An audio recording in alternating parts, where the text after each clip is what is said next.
Então tá, boa tarde, meus irmãos. Vamos começar o nosso estudo então. Eu espero ser sucinto e objetivo. Como eu disse, o propósito não é converter ninguém, é apenas repartir aquilo que eu estudei, né, onde meu coração vibra mais alto e que é a base da minha fé. E também já deixando a ideia para outros irmãos que queiram compartilhar a base da sua fé, né, aquilo onde seu coração ele tem mais raízes. Fica à vontade também, que eu acho que tudo que é bom, que possa acrescentar e ser positivo para nós, deve ser espalhado. Para começar esse estudo, para entender o que é a Bíblia. Que hoje no mundo tem muita gente que julga de maneira negativa a Bíblia com base nos exemplos que as religiões pregam, né? Movidos por motivos avarentos, na maioria das vezes, né? Jogando e negociando com a fé alheia. Então, o texto para a gente poder iniciar o estudo sobre o que é a Bíblia, o que é a Escritura Sagrada, está no livro de 2 Timóteo, está no Novo Testamento, no livro de 2 Timóteo, capítulo 3, versículos 16 e 17, que diz assim, ó: toda a Escritura é inspirada por Deus e útil para o ensino, para a repreensão, para a correção, para educar na justiça, a fim de que o homem de Deus seja perfeito e perfeitamente habilitado para toda boa obra. Então aqui, como eu disse, se tu crê que aqui está inspirada pelo Espírito Divino, diz que toda a Escritura é boa. E de fato toda ela é boa, indiferente de se foram tirados textos, foram alterados, o que ficou traz uma mensagem muito boa, se a gente está enxergando com os olhos do Espírito, para a gente entender. Então, com base nisso, para a gente introduzir o nosso estudo, toda a Escritura é inspirada por Deus e serve para nos repreender, para nos corrigir, para nos educar, sendo justos. Porque Deus é amor, mas Deus é justiça, né? E o amor exige isso, de sermos justos. Então, a Bíblia ela vem do grego biblion, que significa livros. Então a Bíblia é uma coletânea de livros, como eu disse antes. São 66 livros que foram escritos por 40 autores diferentes em um período de 1.600 anos, né? Da compilação do Gênesis até João lá no Apocalipse, na ilha de Patmos, onde ele faleceu e onde ele escreveu o último livro, que não é um livro de catástrofes, e sim um livro de revelações explicando todos os outros 65 livros. Né? E a gente vai chegar lá. Essas coisas mais simbólicas vão levar um pouco mais de tempo e terão que ser em vídeos e vão ter que fazer alguns desenhos também, e números e cálculos. Mas a gente vai chegar lá, passo a passo. Ela foi escrita em 3 idiomas principais, né? Que foi o hebraico, o aramaico e o grego. Então, desses 3 idiomas é que foi traduzido a Bíblia como a gente tem hoje, né? Ela ainda é o livro mais vendido em todo o mundo, já foi traduzida para mais de 2.500 línguas. E, é um livro que tem muita força, muito poder. Tem alguns benefícios que a gente colhe ao ler a Bíblia. Então vamos ver um outro texto que está em João, capítulo 16. É o 4º livro do Novo Testamento, o Evangelho de João. Aqui, João, capítulo 16. 16. Onde é que tá? Versículo 13. Diz assim, ó. Onde é que tá? Quando vier, porém, o Espírito da Verdade, e esse Espírito está com letra maiúscula, significando que é a pessoa da Trindade. Quando vier, porém, o Espírito da Verdade, ele guiará vocês a toda a verdade, porque não falará de si mesmo, mas dirá tudo o que tiver ouvido e vos anunciará as coisas que hão de vir. Então, a palavra de Deus, a Bíblia, ela traz um alerta, um aviso e uma guia para as nossas vidas. E tudo que está aqui traz uma mensagem de amor, de zelo e de cuidado que Deus tem para com cada um de nós. E é por isso que esse livro, muitas pessoas sem medicina e sem nada, transformam as suas vidas, mudam o seu jeito, o seu pensamento, o seu campo vibracional. Porque tem vida, tem força nessas palavras. E ela conta a nossa história, que já foi escrita e fundamentada muito antes, há eras, há um tempo que a gente não imagina atrás. E a gente também vai estudar sobre isso. Em João capítulo 8, nesse mesmo livro aqui, no capítulo 8, versículo 32, diz o seguinte, é um texto bem conhecido. E conhecereis a verdade, e a verdade vos libertará.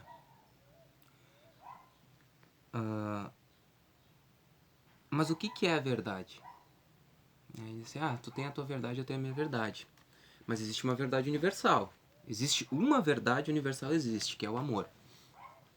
O amor, ele é uma verdade comum a todos. Todo mundo ama alguém ou alguma coisa. Algo. Então isso é uma verdade. É algo que tu simplesmente sente e pra ti faz todo sentido, porém palavra nenhuma consegue explicar. Essa é a força motriz, é a força criadora.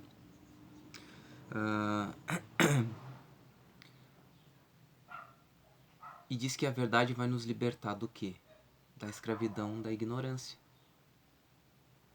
Enquanto a gente não sabe sobre algo, a gente é ignorante quanto aquele assunto. E a Bíblia vem então elucidando, abrindo esses campos conscienciais, nos fazendo refletir. Por isso que, diz assim, Cristo, muitos usam aquele texto assim, amai-vos uns aos outros amai-vos ao próximo como a ti mesmo.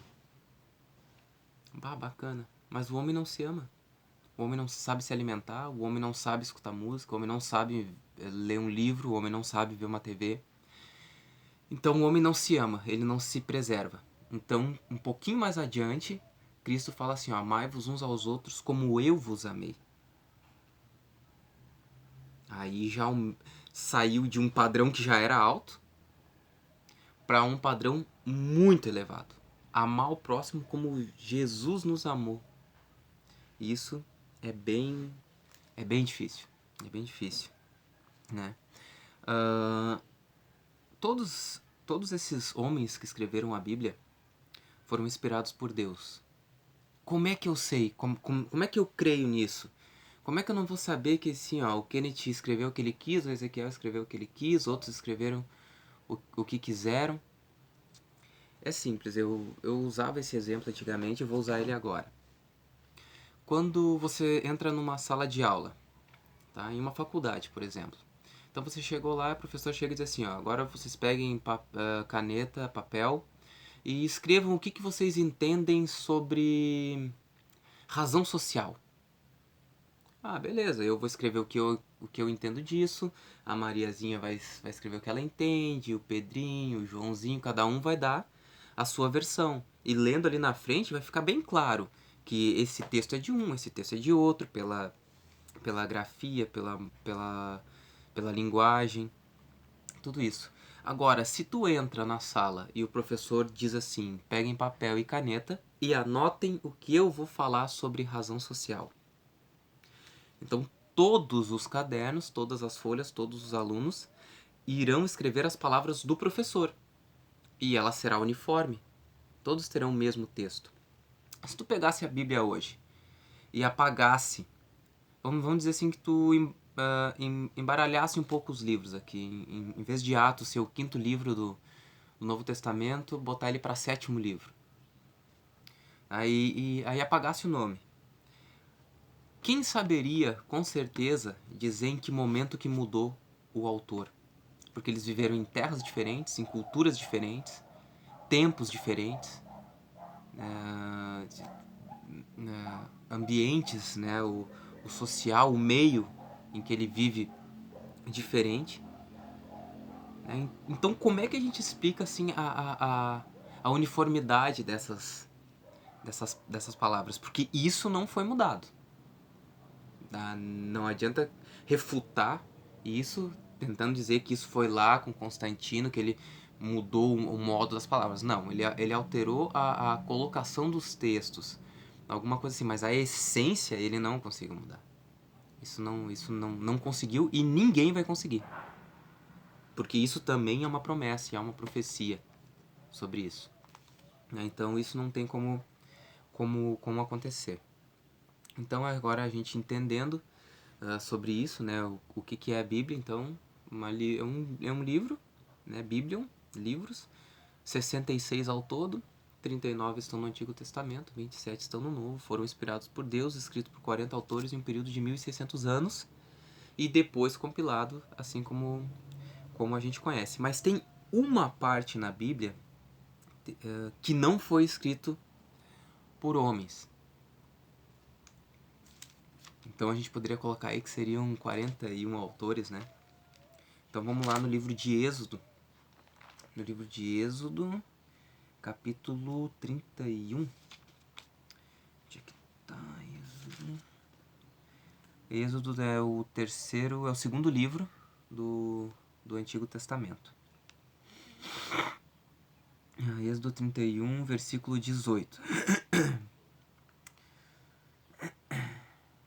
é que tá?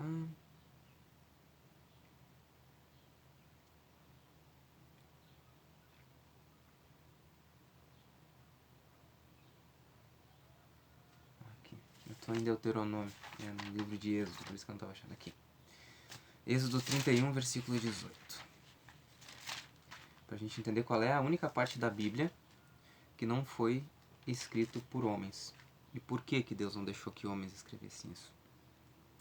E tendo acabado de falar Deus com Moisés no Monte Sinai, deu a ele as tábuas de pedra do testemunho, escritas não pelo homem, mas pelo dedo de Deus. Mas por que essas tábuas Deus fez questão de escrever com o dedo dele? E se tu leu o texto bíblico, diz que era um fogo, né? Era um raio de fogo que escreveu naquelas tábuas de pedra, né, os 10 mandamentos. 4 mandamentos de um lado e 6 mandamentos do outro. Por quê? Porque os 4 primeiros mandamentos falam do amor a Deus, e se tu lê lá em Êxodo os mandamentos, a gente vai chegar lá.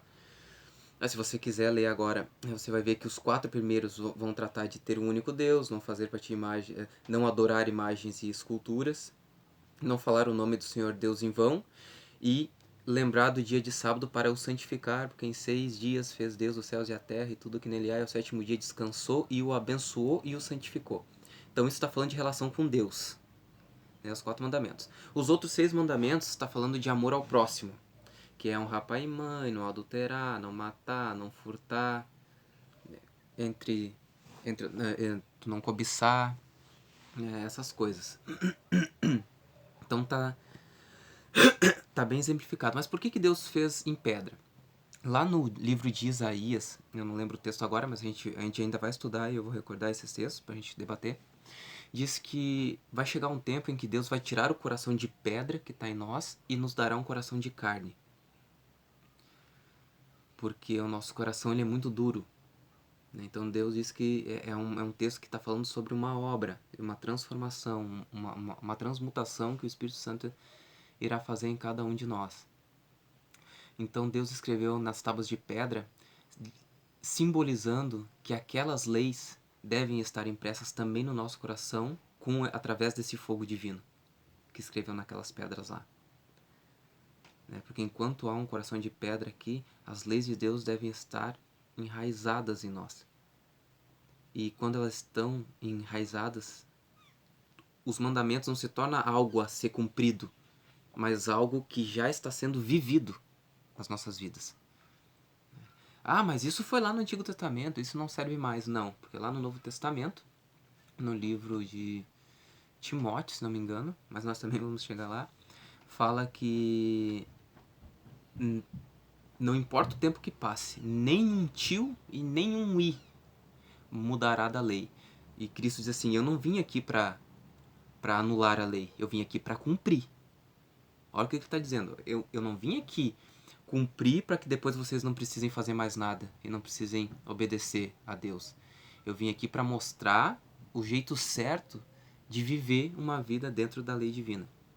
Então é isso que se trata essa passagem, né? Então o único versículo, a única parte da Bíblia que está na Bíblia que não foi escrito por homens foram então os 10 mandamentos lá no Monte Sinai com Moisés. Dentro então desse pensamento, o nosso próximo estudo, agora a gente entendendo o que é a palavra de Deus, o que é a Bíblia, o que inspirou e qual a base dela, a gente vai falar então sobre a criação da vida, das coisas, o que está aqui nos textos bíblicos explicando, falando, a origem do mal e o plano estabelecido por Deus para que a gente não se perdesse nesse fogo cruzado, nessa guerra santa. Então, um grande arroio, um grande beijo a todos.